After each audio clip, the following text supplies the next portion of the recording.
Good morning, and welcome to Connections Radio Show, where we talk about ideas that matter. I'm so glad that you've made the connection today.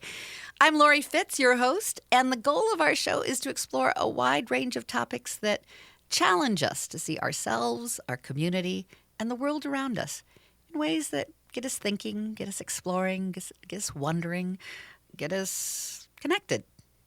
And perhaps inspired or challenged to do just a bit more because we made the connection. So every day we're learning more about COVID-19 and how it's impacting our work.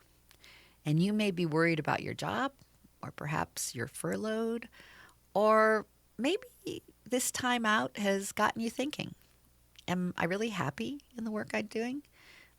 Would I want to do something different if I could? And what would that look like? Where would I start? So we have someone that can help guide us in thinking about that. We have Mary Jacobs, who is the founder of the Women's Accelerator. And she's here to share some ideas for us to consider. And instead of being afraid of all the changes during COVID-19, maybe this is just the right time to pursue something that really makes a difference for you.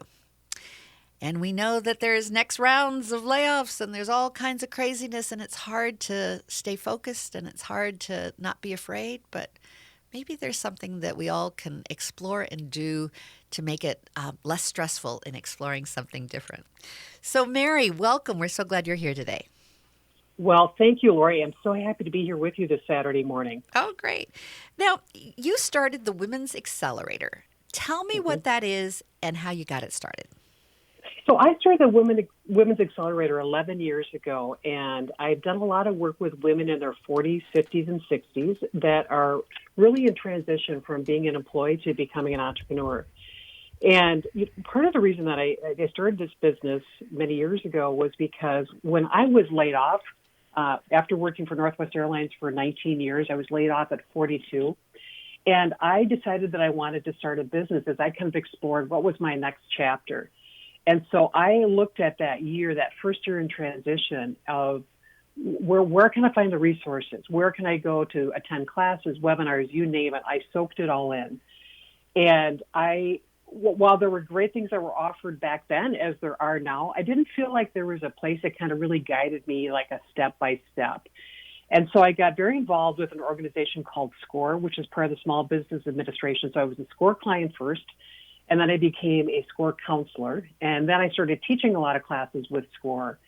And then I really started to focus in on women. And I used to teach a lot of co-ed classes, but really I felt that the women that were drawn to me in the way that I taught, because as a salesperson, as a sales leader in the airline industry, a lot of corporate experience, I really thought, I'm going to bring a lot of my background into a new business. And so I started a sales training company, believe it or not, for small businesses. But what I recognized my first year is that I was really not prepared as a new small business owner how to sell my company. And so I learned so much in that first year, but I also felt like I lost the momentum because they're kind of spinning. And so as I got more involved with SCORE, got more involved with entrepreneurial organizations, I realized that I'd like to be a resource for women that are starting businesses. And I'm really trying to focus on people in mid-career. And so primarily women, but I certainly have done a lot of work with men as well. And now, just as you did in the introduction, as we talk about COVID, I mean, in our lifetime right now, this is the worst economic crisis with millions and millions of people unemployed, getting furloughed. I was just reading an article in the Wall Street Journal this morning that said now corporations are preparing for another round of cuts because COVID is lasting longer than ever.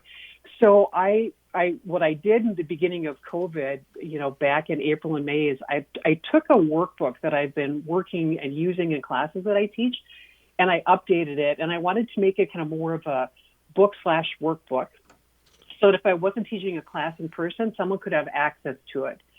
And I've been doing a lot of, speaking interviews over the summer to really talk about, is this the right time? Because COVID is so unique and we're trying to, as best we can, prepare for the future. And we really don't know what the future is going to look like. And so there are a lot of people that may be affected, not because of anything that they've done. They may lose their job and they may be a little older and they're fearful, like, will I be able to get another corporate job? And what I would say is, you know what, if you've had in the back of your mind an idea percolating to start a business, I think this is a great time to start a business, to really explore it. And so I feel really grateful to have done a lot of really good work for many years, but feel like right now in this moment, more than ever, that people are starting to think about maybe I should go out and explore and see if I should start a business. And so I just really wanted to be a resource. My book is available up on Amazon, and if people want to go look at it, they can find it. And it really is kind of a guide and step-by-step. And I will say, I believe there's really a number of great organizations out there as well. SCORE is a great organization. There's a lot of different resources. So what can we do in this moment to help and to support each other? Because the unknown is scary, and trying to figure out what am I supposed to do. So I really believe. Oh, go ahead. No, go ahead. No, go ahead. Go ahead. I just want to say people should be open-minded that maybe I can take my corporate experience and do something with it and start my own practice or start a new company altogether. Well, as I'm listening to you, I think to myself that when people are afraid, what they want more than anything else is hope. They want to get something that allows them to move forward, because fear can be paralyzing. And you have ideas that you've outlined in your book and that we've had talks about in terms of how strategy can be your hope, and investing the time and energy and really looking at strategy. Share with us some of those ideas that you have about hope and strategy. Yeah, thank you for that. And that's actually a great opening statement. So when I talk about, what does it take to get looking and be prepared, I want people to be really realistic that writing a business plan is that first step. So a lot of times people have a business concept, right, that it's been percolating for a while. They've got an idea. Maybe they've been nurturing for a few years, or maybe just like in the last 12 weeks because of the new world that we're living in. But you know what? You can't just start a business without planning and strategy. There are a lot of business plan templates. It doesn't have to be complex, but it's going to take you through clearly identifying your product and your service. Who's your competition? How are you going to market and sell your company? Understanding your pricing strategy, which is a big, big part of being successful, so that you can build a long-term sustainable business. And then also setting milestones, because one of the things that I think people are not as prepared for the first year of entrepreneurship is accountability and being really self-motivated and having to push yourself to be able to, keep going when you're not feeling like you want to keep going. So business plan is the first thing I tell people that they want to get started with. Lots of free templates out there. Google it, you can find them. The other thing that I do is work on an exercise that I call the business narrative. And that's where I spend a lot of time, because a lot of the work that I do is with women in professional services firms who are taking, like say a marketing background or a sales background, operations background, and that's the goal of their new company is to try to parlay that work experience into a new company. So when I talk about the business narrative, I talk about, to simplify it, it's your three E's. It's your experience, your expertise, and your education. And then to really be able to articulate that and then be able to realize that is the foundation of your new business. That's what you're going to want to do when you start to build out your company, because that first year or two in business, somebody's going to hire you, or a company is going to hire you because you worked at Target Corporation or 3M or Best Buy, and you've got that really relevant work experience in whatever capacity.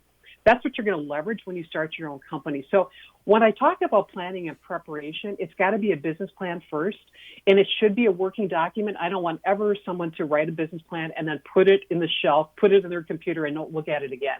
You should be looking at that on a regular basis, because that's the foundation of how you're going to get started. So that whole idea about planning and strategy, that sets you up for success.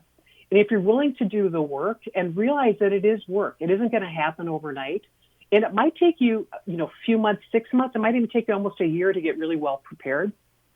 But that work will pay off. And so being mindful from the get-go that I've got to do pre-work in order to set myself up to be successful in the long term. I mean, that's really just one of the best things I say to people out of the gate. That's what you want to do to be successful. You've got to do the pre-work. And the other thing is do some research, the competitive analysis. Because while you may think that your idea is unique, there's going to be someone or someones that are doing something similar enough to yours that you're going to have some competition. So understanding who the competition is, maybe if you can see it from a transparency standpoint, how they're pricing your product or their service, understanding who are their customers, because you might also see on their website they've done business with these kinds of companies or individuals. That will help you kind of understand, too, about how you want to set up your own business.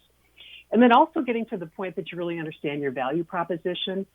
So what is someone going to get, or a company going to get by working with you? So what's the ROI by hiring you to do consulting or training, or if they buy a product. Like I said to you, I do a lot more work with professional services, but there are a number of women that I've worked with that have some kind of a product that they're trying to sell as well. So really being mindful about what's the ROI. You've got to be able to articulate your value and the value proposition. You got to be able to speak to the outcomes that someone's going to have by working with you. And the value proposition, I think, is something to think about and pause and come back to over and over. Because I think what the core of that is understanding a confidence in who you are and what you bring of value. And that, as we've talked, women have great competencies, but they don't necessarily feel confident about putting themselves out there until they think it's all done and that it's all right and it's all perfect. And I want to explore that in our next segment a little bit more. But if you have just a little bit to share with us on what you think about that idea of competence versus confidence. Oh, great segue, because I often tell people when I teach classes that women don't lack competence, but they lack confidence. And I get nods every time I say that statement when I'm teaching a class full of women, because they get it. That feels like a self-identifier. And so one of the goals is you've got to be able to really look at yourself and reflect and understand your own value. And then you got to own it. So you should walk into a room and say, this is what I'm really good at. So you, Laurie, you're a radio personality, but you're a communications expert, right? So you've got a niche. So you need to have people figure out what their niches are right out of the gate. That's, I say, I help people understand what their niches are right out of the gate, and to build their confidence, because I really don't believe it's ever a lack of competence. And I've been fortunate enough through the years to have worked with highly, highly credentialed women, Harvard, PhDs, doctors, really credentialed women. And I got to tell you, it's the same all the time. When it gets to the point where they have to talk about themselves and sell themselves, it's so personal that there's that. And I get it. There's a fear of like, gosh, if you don't buy from me, are you rejecting me personally? And they're not. It just might be not the right time right now to buy from you or work with you. But you've got to realize it's also partially a numbers game. You've got to be prepared. You've got to do a lot of work to get out there and talk about yourself and sell yourself to get those contracts, to get people to buy from you. And what we're going to do is we're going to leave it there for the continuing conversation after our break. But I want the audience to be thinking about, do you feel competent and confident? And if not, why not? And what could that look like? And you do such a good job, Mary, also of helping people figure out the good ideas that they have and helping them feel confident about that. So we'll talk a little bit more about it in the next segment. So thank you for joining us on this segment. We're on AM 950, the progressive voice of Minnesota, and we'll be right back and exploring some confidence in moving forward, especially during the COVID-19. We'll be right back.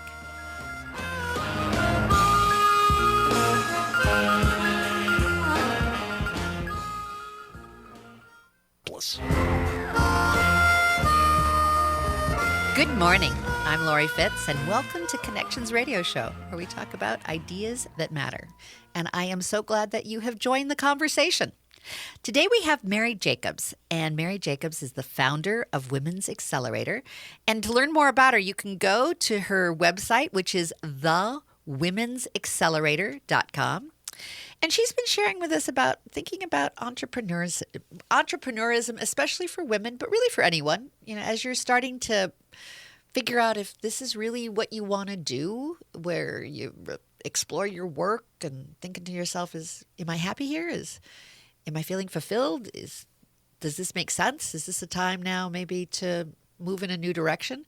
But it's scary to think about being an entrepreneur. It's scary to think about what you want to do. And we need hope to move forward. We need hope to move forward with COVID-19 in general. But in exploring something new, we need to have strategy as well. So Mary's here to share with us about how to create some strategies, how to recognize our competencies and build our confidence. So tell us more about that, Mary.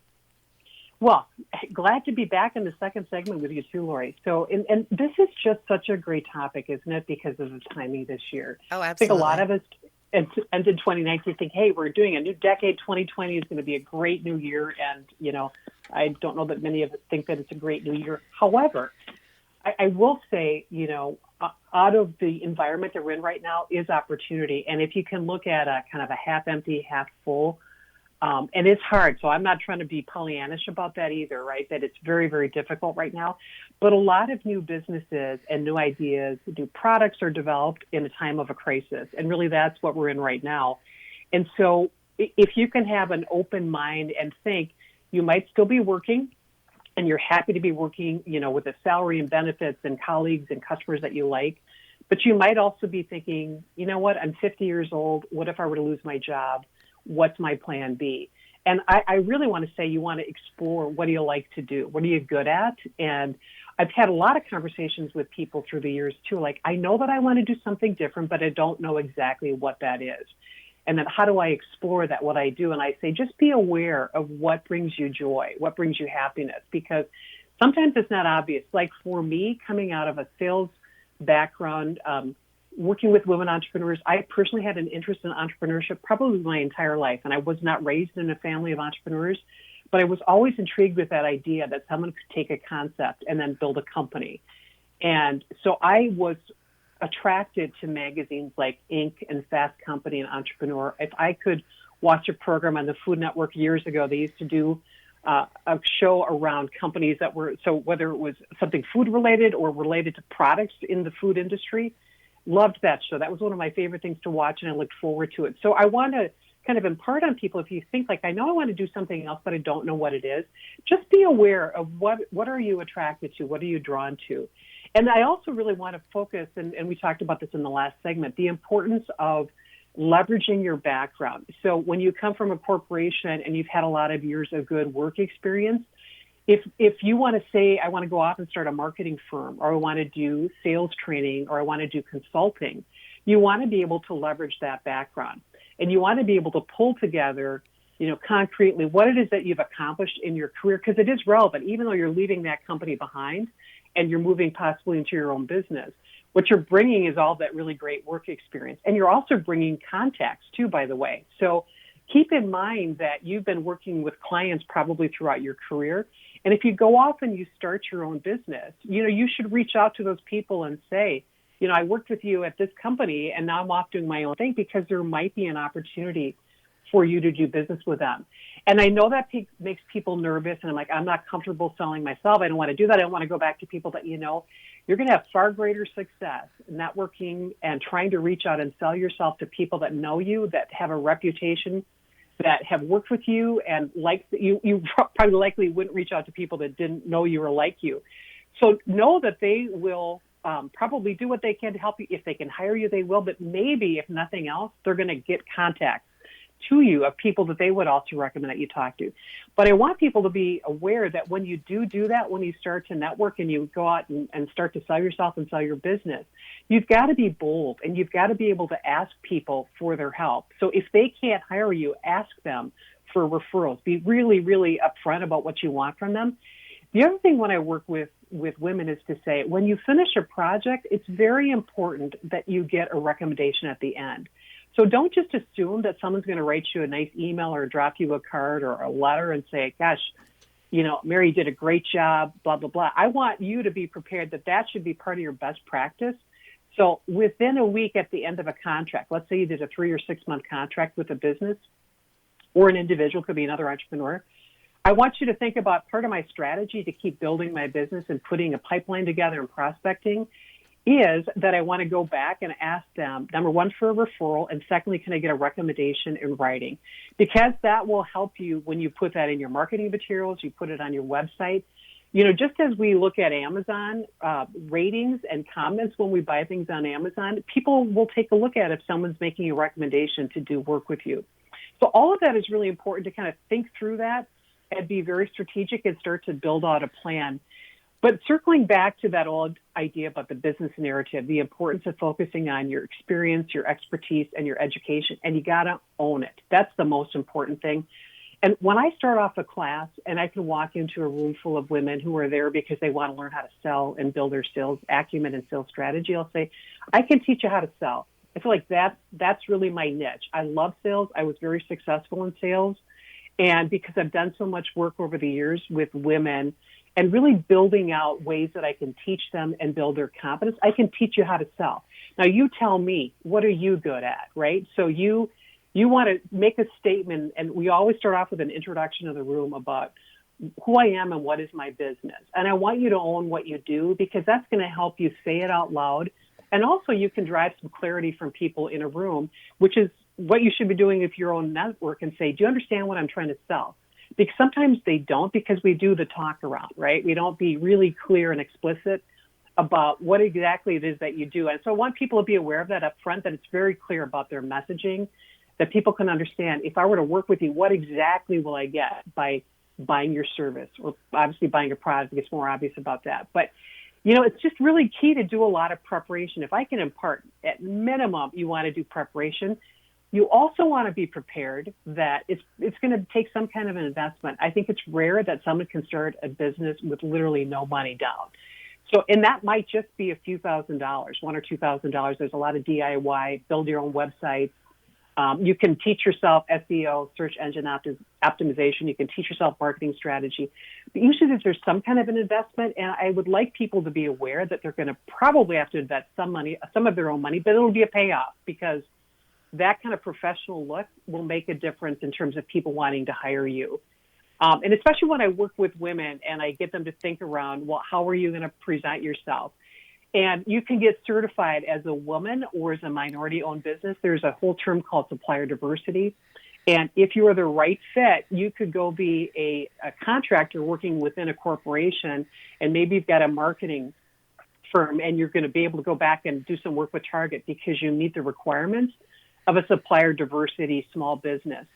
So now in this environment, more than ever, corporations who've always had supplier diversity goals are so much more paying attention to women and minority-owned businesses.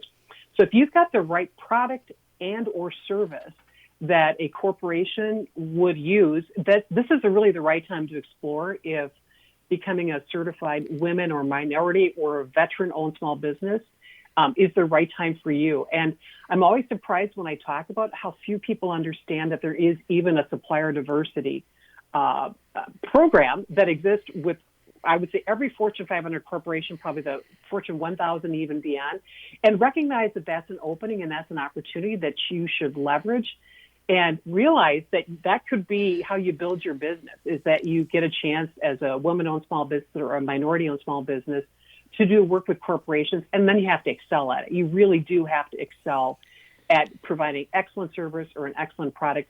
One of the benefits when you get certified is that you get an opportunity to go to these networking events. So back when we normalize again, these corporations will host events where you get a chance to meet with supplier diversity professionals from those companies, and you get to network with them. You get exchange business cards. You need to follow up within 24 hours. And you want to register in their supplier diversity portals. You look at that in the search box on the companies.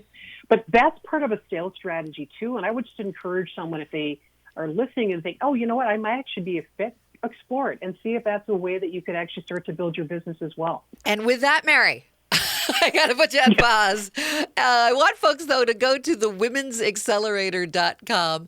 It's a great place to get a lot of these good ideas that Mary's talking about, and she's a great coach to help you think in new ways and get your confidence and get your hope and get your business plan together and get out there and start your business. But before you do, why don't you stay with us for another segment that's coming up, and Mary's going to share some stories about leveraging your opportunities and what that looks like, and what does your first year look like. So stay with us here on AM 950, the progressive voice of Minnesota, and you're listening to Connections Radio Show. And we'll be right back.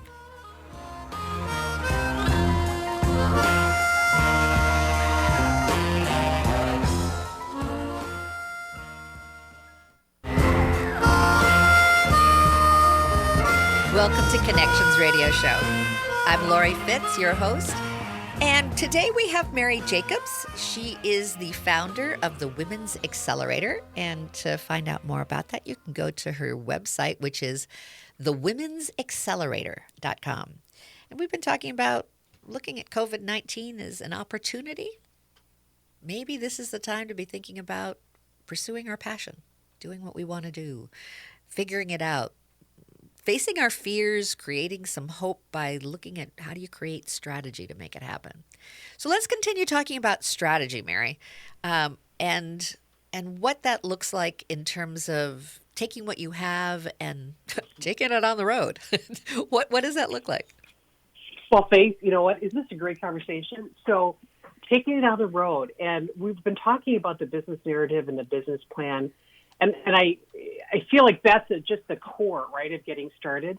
What I also want to do is talk about pricing strategy, too, and having a frank conversation with pricing strategy, because I think this is really important. And especially in the first year when and let's focus a little bit more on professional services firms, and you're trying to command either a significant hourly rate or a fairly significant project rate. And I want people to be really thoughtful and mindful about how they price their products and their services, especially their services. And this whole idea of family and friends discounts, everybody does it. I totally get it. The first year, you're trying to get traction. You're trying to build a base. You're trying to build a portfolio of business. But be mindful that if you do too much of a discount, and your business will take off. If you do the work, I genuinely believe that you can build a solid business and a practice. But sometimes you get locked in at low pricing because you're giving it away. And I say this because I want people to be mindful about their pricing strategy their first year. And there's nothing wrong with an introductory pricing or something along those lines, right? Just helps you get started. Then you've got some competencies. You could talk about customers that you've worked with. That helps you build to get more customers. But being mindful of pricing strategy is really, really important that first year. I'll talk a little bit about capital and access to capital. This is a challenge particularly for women. It is well researched and well written about that women have a harder time getting access to venture capitalists and for capital. But that's changing in a positive direction, even if it feels a little slow right now. But if someone does need to take out a business loan and get financing, just do know that there are avenues to work with banks, to work with people, professionals that will help you. But you've got to write a very, very extensive business plan, attaching financials with your projections and the like. So a number of people just start with what they have, but other people might want to build a company that they're going to have to buy products in advance by inventory, or they've got to buy machinery or their rent or whatever that might look like. So just know that having access to capital, it's available for everyone. I think men have an easier shot at getting capital, but I think women, we're moving in the right direction. So understanding, what it is that you're going to have to ask for from a bank, but then realize, of course, that that's a liability. That's really important. And we talked a bit about your value proposition. You've got to be really clear. What is someone going to get by working with you? So when you're selling and you're out there, especially the first year, and you're knocking on doors and you're calling people, you want to be really clear about what are the outcomes that someone will get by working with you. And I've mentioned that I do a lot of work with women in professional services. And for those particularly that are doing consulting, we spend a lot of time talking about assessment. So what is that process going to look like? So when somebody works with you, you've identified the problem. So together with your client, you know exactly what the challenges are. You know what you're there hired to do for them. But what are you going to be measuring along the way? And then what is the outcome? What's that final report going to look like? And so you want to be really clear about the tools and the assessments. Are you going to be doing interviews? Are you going to interview employees? Are you going to be doing surveys? So that's part of that preparation this first year, getting really well prepared about what is my practice going to look like. So what are the deliverables? And then at the end, you need to be delivering back, right, the outcomes. And here's the final summary of the result of a project work that you did. And I also want people to really be thinking, so once that project is done, doesn't mean you're done working with that client. Find a way to schedule. Maybe it's a quarterly review with them, even though you're not officially working for them anymore. But find ways to stay in touch with your customers so that you can, keep that pipeline, put them in your prospect, keep that pipeline, because maybe there's going to be an opportunity coming up in the next year or so, and you need to remind them. The other thing I want to talk. Oh, go ahead, Laurie.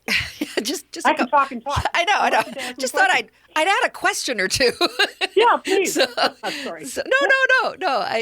As you're discussing this, it seems to me that women do a really good job of pulling a lot of these details together, but then how it's being presented sometimes can impact it as well. Not having the confidence in presenting to a bank about your value proposition. Understanding. I mean, you've even suggested about how you practice your proposals and your pitches, so that you gain an understanding of how to present your idea in such a way that it interests people, that they want to support you, that they want to work with you. If you want to just share a little bit about what your thoughts are on that.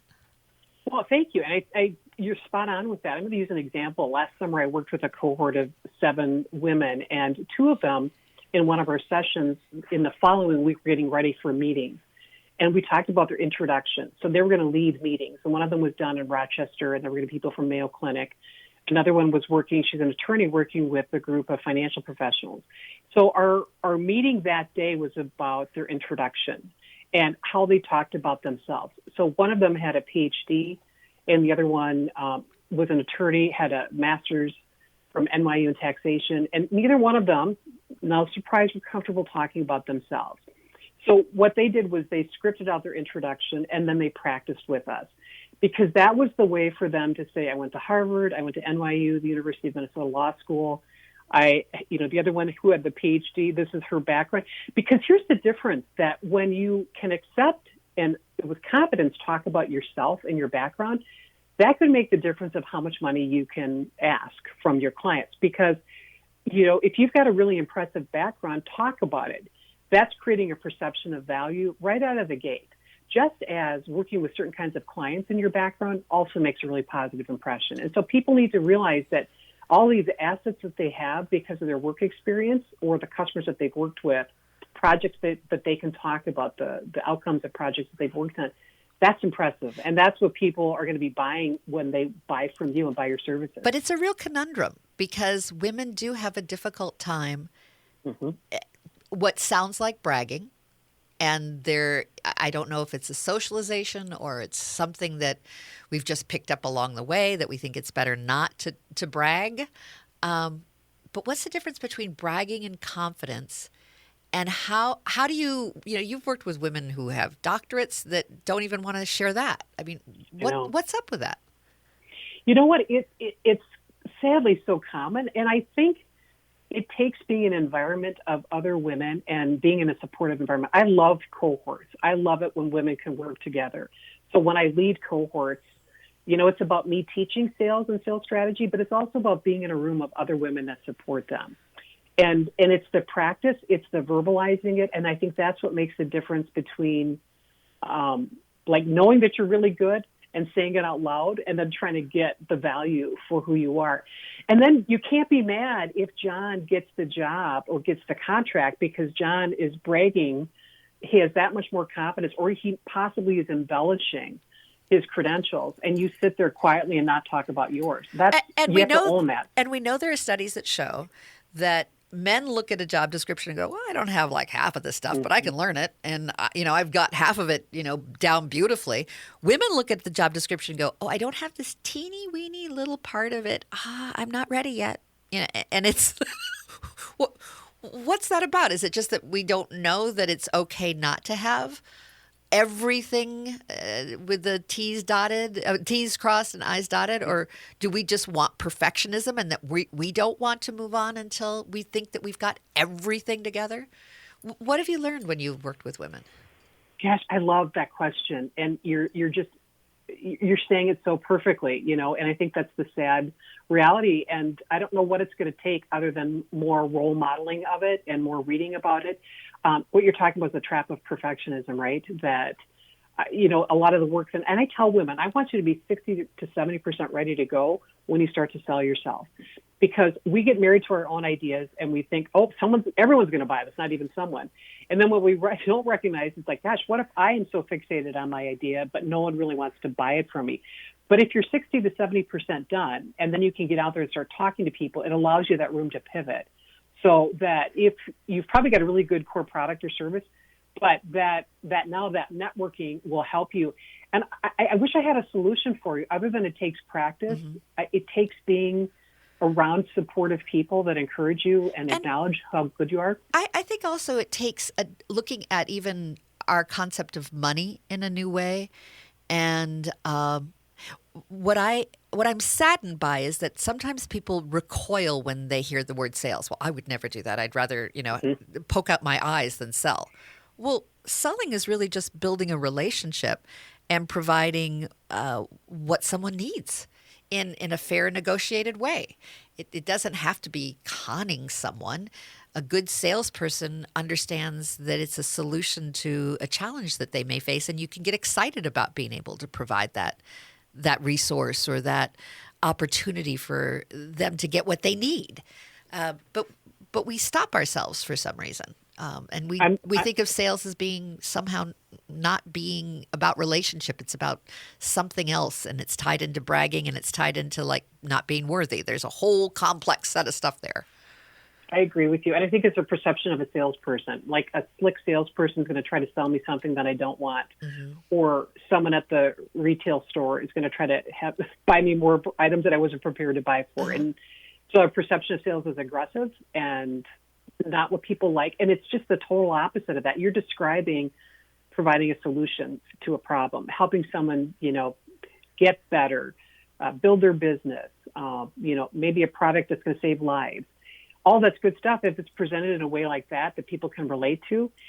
But you're also talking about being really attuned to the perception of selling and certain kind. Like I was a really good salesperson. I'm not a type A in your face salesperson.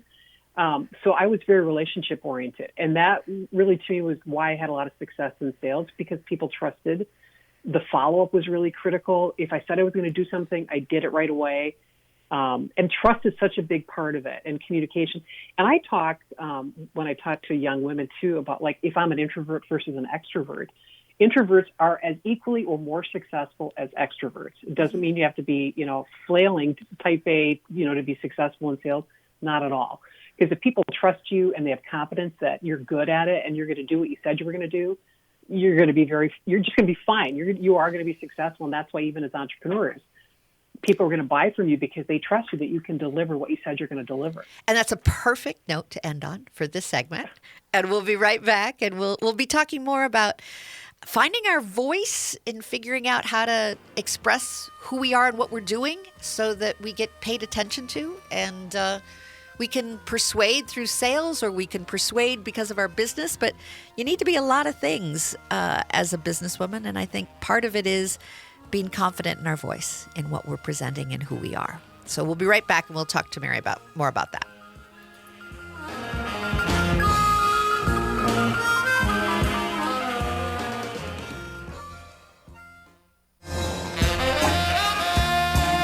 Welcome back to Connections Radio Show. I'm Laurie Fitz, your host.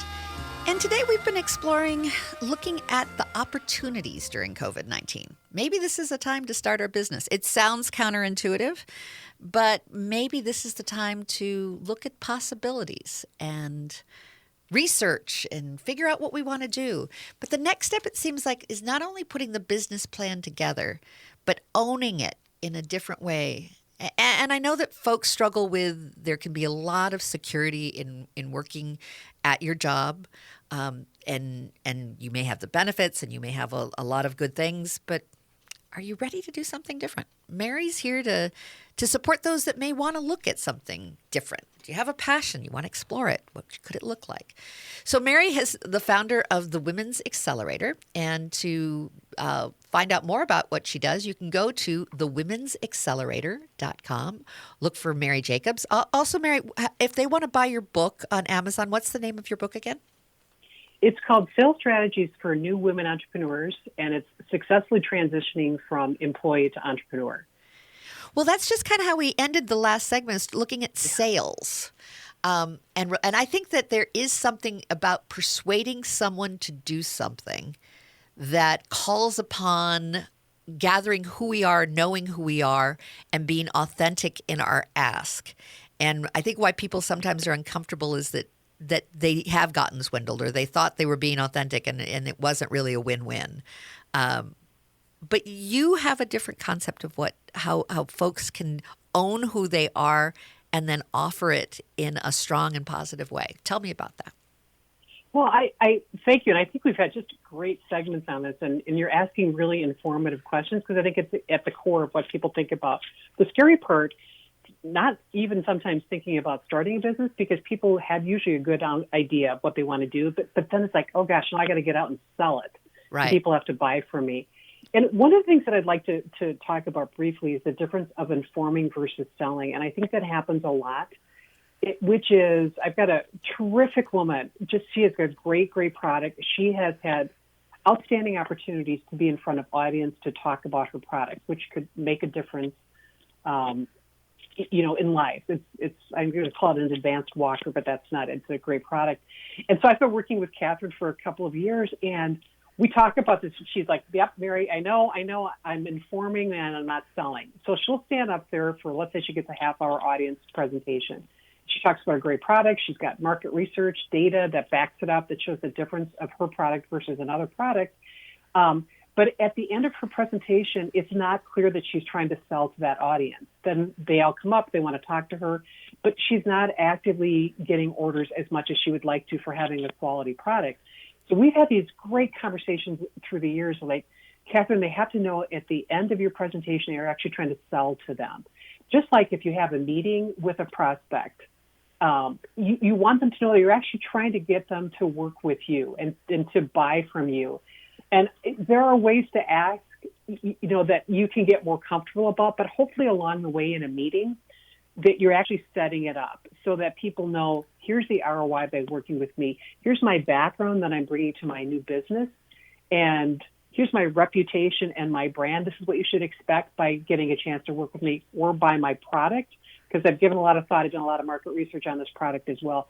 Selling is not easy. I'm not going to tell you that it's easy, but it is not rocket science. And I don't think it's nearly as daunting as people think that it is. And I would just say a couple best practice ideas is know your best time of the day. If you are a morning person, I would do your very best to try to get meetings in the morning versus at 4 o'clock in the afternoon. I am a morning person. I thrive in the morning. I would always try to schedule a meeting in the morning versus later on in the afternoon. Be aware, this kind of sounds obvious, but a lot of people don't even think. You know what? If you have a lunch and you have a high-carb lunch and you get groggy, which a lot of people do, it makes them a little sleepy, don't schedule a meeting at 1:30 when it's not your best time of the day. Just be kind of mindful of and when Mary, are you? we've got about a minute. So Okay. your last big idea, give me what big recommendation you want to make sure folks go away with. I want to say do the preparation, write your business plan, do the business narrative, and be bold. Be bold about, tell me more. You've got a few more seconds here. So be bold with your big idea, right? And just be, and by the way, having a part-time job is not a bad idea to test the waters too. Because there are like challenges. a part-time business. Yeah. Right. There are challenges. Well, it's something I am fascinated with in terms of how do we get from our ideas to persuading to something bigger. And I do think that we're very good about informing and creating a good rationale, but we don't always bring our passion for ideas to persuade others to do something bigger and do something bold. So thank you, Mary. And to learn more about Mary's work, go to thewomensaccelerator.com and her book, Sales Strategies for New Women Entrepreneurs Successfully Transitioning from Employee to Entrepreneur. Thanks so much for being with us today.